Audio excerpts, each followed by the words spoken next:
ಆತ್ಮೀಯ H16 news ಅರ್ಥಾತ್ ಸಿದ್ದರಾಮಯ್ಯಗೆ ಸ್ವಾಗತ. ನಾನು ನಿಮ್ಮ MI ಅಥವಾ ಮಲ್ಲಪ್ಪ ಜೋತವರ. ಆತ್ಮೀಯರೇ, ಈ ಬೆಳಗಾವಿ ಕರ್ನಾಟಕದ ಅವಿಭಾಜ್ಯ ಅಂಗ ಈ ನಿರ್ಣಯ ತೆಗೆದುಕೊಳ್ಳುವಲ್ಲಿ ವಿಳಂಬ ಅನುಸರಿಸ್ತಾ ಇದ್ದಾರೆ ಮೇಯರ್ ಮತ್ತು ಉಪ ಮೇಯರ್ ಅವರದ್ದೇಳೆ ನಮ್ಮ ಕನ್ನಡ ಸಂಘಟನೆಗಳು ಆರೋಪ ಮಾಡ್ತಾ ಇದ್ದಾರೆ ಮತ್ತು ಸೈಲೂ ಹೌದು. ಯಾಕಂತಂದ್ರೆ ನಮ್ಮ ಕಾನೂನು ತಜ್ಞರಾದಂಥ ಮೋಹನ್ ಕಾಸರಗಿ ಅವರು ಸ್ಪಷ್ಟವಾಗಿ ಹೇಳ್ತಾರೆ, ಬೆಳಗಾವಿ ಕರ್ನಾಟಕದ ಅವಿಭಾಜ್ಯ ಅಂಗ ಎಂದು ಹೇಳುವ ನಿರ್ಣಯವನ್ನು ಸರ್ಕಾರಕ್ಕೆ ವಹಿಸುವ ಬೆಳಗಾವಿ ನಗರ ಪಾಲಿಕೆ ಮೇಯರ್ ಅವರ ತೀರ್ಪು ಅಸಮರ್ಥನೀಯ, ಕಾನೂನುಬದ್ಧವಾಗಿ ಹೇಳುವಂಥ ಮಾತನ್ನು ಹೇಳ್ತಾ ಇದ್ದಾರೆ ಅವರು. ಅದರ ಜೊತೆಗೆ ಹೀಗೆ ಘೋಷಿಸುವುದನ್ನು ನಿಷೇಧಿಸುವ ಯಾವುದೇ ಕಾನೂನು ಇಲ್ಲ ಎಂದು ಸುಪ್ರೀಂ ಕೋರ್ಟ್ನ ಮೋಹನ್ ಕಾಸರಗಿ ಅವರು ದೊಡ್ಡ ಹಿರಿಯ ವಕೀಲರು ಹೇಳ್ತಾ ಇದ್ದಾರೆ. ಅಷ್ಟೆಲ್ಲ ಕೆಲವೊಂದು ರೆಫರೆನ್ಸು ಕೊಡ್ತಾ ಇದ್ದಾರೆ. ಈ ಒಂದು ಸಂದರ್ಭದಲ್ಲಿ ಸುಪ್ರೀಂ ಕೋರ್ಟ್ನಲ್ಲಿ ಮಹಾರಾಷ್ಟ್ರ ಮೊಕದ್ದಮೆ ಹಿಡಿಯುವುದಕ್ಕೂ ಮೇಯರ್ ನಿರ್ಣಯ ಅಂಗೀಕರಿಸಲು ನಿರಾಕರಿಸುವುದಕ್ಕೂ ಸಂಬಂಧವಿಲ್ಲ. ಅದು ಬೇರೆನ ಇದು ಬೇರೆನ, ಅವ್ರೇನು ಡಿಸಿಷನ್ ತೋಳ್ತಾರೆ. ಆದರೆ ಬೆಳಗಾವಿ ಕರ್ನಾಟಕದ ಅವಿಭಾಜ್ಯ ಅಂಗ ನಿರ್ಣಯ ತಗೊಳ್ಳೋದ್ರಲ್ಲಿ ಯಾವ ಸಂಬಂಧ ಇಲ್ಲ.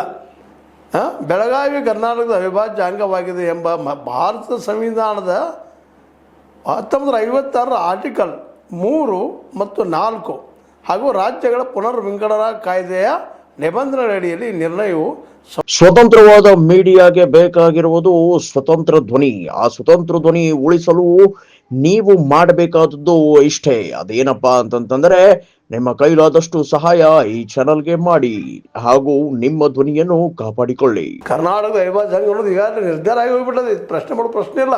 ಸಂವಿಧಾನದಲ್ಲಿ ರೆಕಮೆಂಡ್ ಆಗಿಬಿಟ್ಟದ. ಭಾಷಾ ಮತ್ತು ಪ್ರಾಂತ ರಚನೆ ನೆಲೆಗಟ್ಟಿನಲ್ಲಿ 1956 ಆರ್ಟಿಕಲ್ 3 ಮತ್ತು 4 ರಾಜ್ಯದ ಪುನರ್ವಿಂಗಡಣಾ ಕಾಯ್ದೆ ಅಡಿಯಲ್ಲಿ ಸಂಸತ್ತು ಒಪ್ಪಿಗೆ ಕೊಟ್ಟದ್ದು. ಇದನ್ನು ಬದಲಾಯಿಸಬೇಕಾದ್ರೆ ಸಂಸತ್ತ ಬದಲಾಯಿಸಬೇಕು. ಅದು ಸಾಧ್ಯನಾ? ಅದಕ್ಕಾಗಿ ಅದು ಕರ್ನಾಟಕದ ಅಂಗ ಅವಿಭಾಜ್ಯ ಅಂಗ ಅಂತ ಹೇಳೋದ್ರಲ್ಲಿ ಏನು ತಪ್ಪು ಅಂತೇಳಿ ಅವರು ಪ್ರಶ್ನೆ ಮಾಡ್ತಾ ಇದ್ದಾರೆ, ಕೇಳ್ತಾ ಇದ್ದಾರೆ.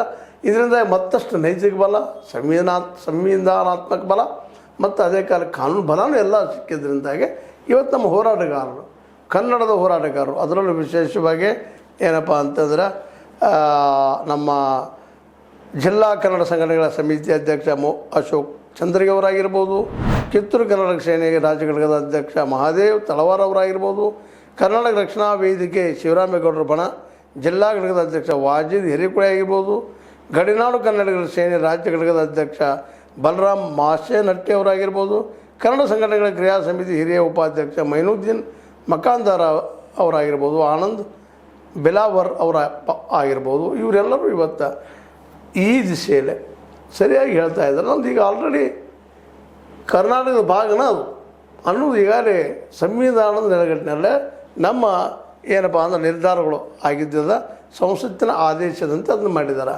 ಈಗಾಗಲೇ ಆದೇಶ ಮಾಡಿದ ಸಂಸತ್ತ ಇದನ್ನು ಪ್ರಶ್ನೆ ಮಾಡಲಿಕ್ಕೆ ಬರೋದೇ ಕಾಸರಗಿ ಅವರು ಹೇಳ್ತಾ ಇದ್ದಾರೆ, ಮೋಹನ್ ಕಾಸರಗಿ ವಕೀಲರು.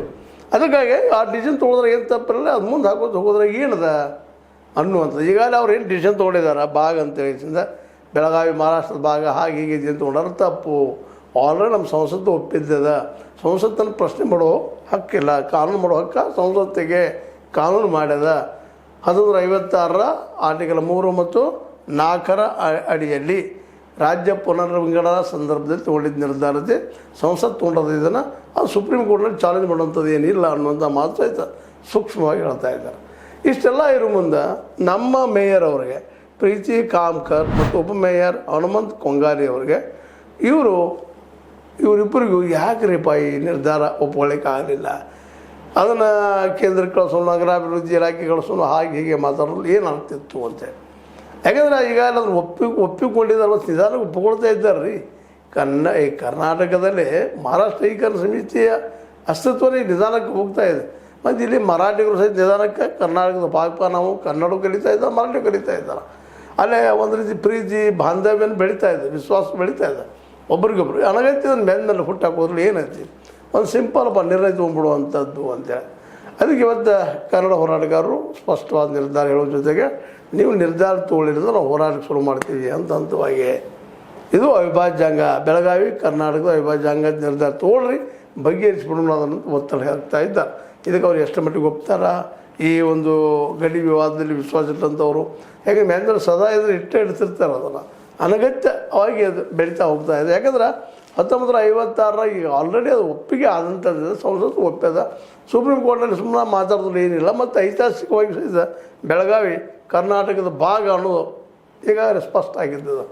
ಅದನ್ನು ಮರಳಿ ಅದನ್ನು ಚರ್ಚೆ ಮಾಡೋದು, ಮರಳಿ ಅದನ್ನು ಹೇಳುವಂಥದ್ದು, ಇದು ಎಲ್ಲಿ ತನಕ ಯೋಗ್ಯ ಅನ್ನುವಂಥ ಪ್ರಶ್ನೆಗಳು ಸಹಿತ ಈ ಸಂದರ್ಭದಲ್ಲಿದ್ದಾವೆ.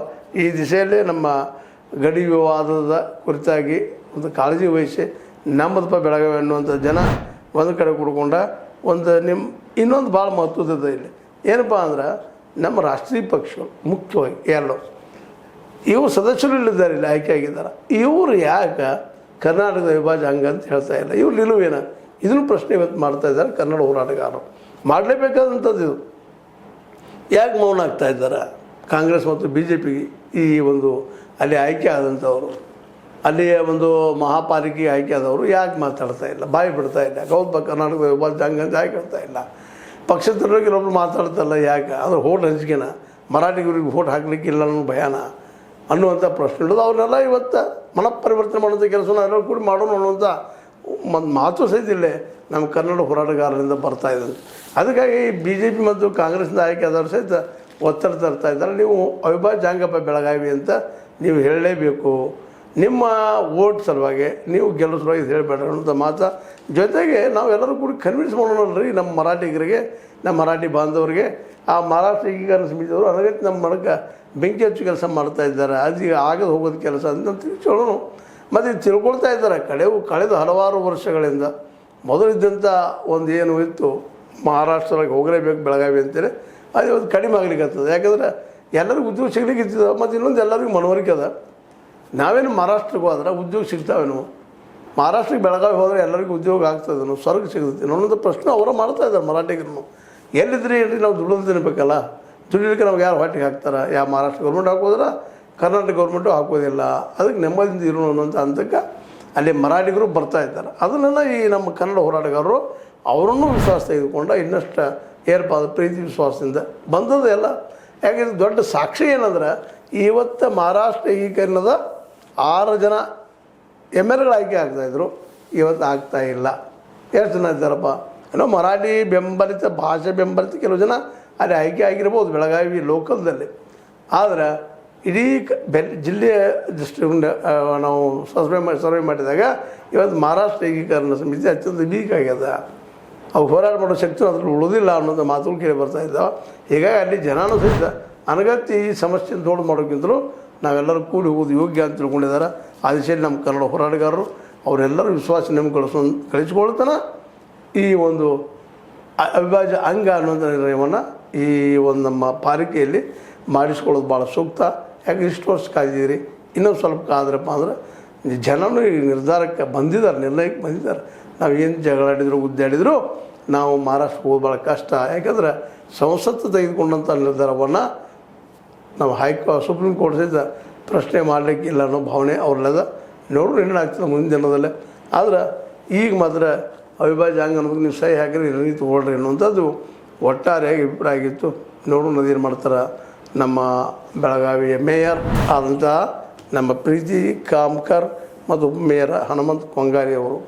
ಇವರಿದ್ದ ನಿಜವಾಗಿಯೂ ಕನ್ನಡ ಪರ ಇದ್ದಾರೆ, ವಿರೋಧಿ ಇದ್ದಾರೆ ಅನ್ನೋದು ಈಗ ಪರೀಕ್ಷಾ ಕಾಲ. ನೋಡಿ ಯಾರು ವಿರೋಧಿದಾರ ಪರ ಅದಾರ.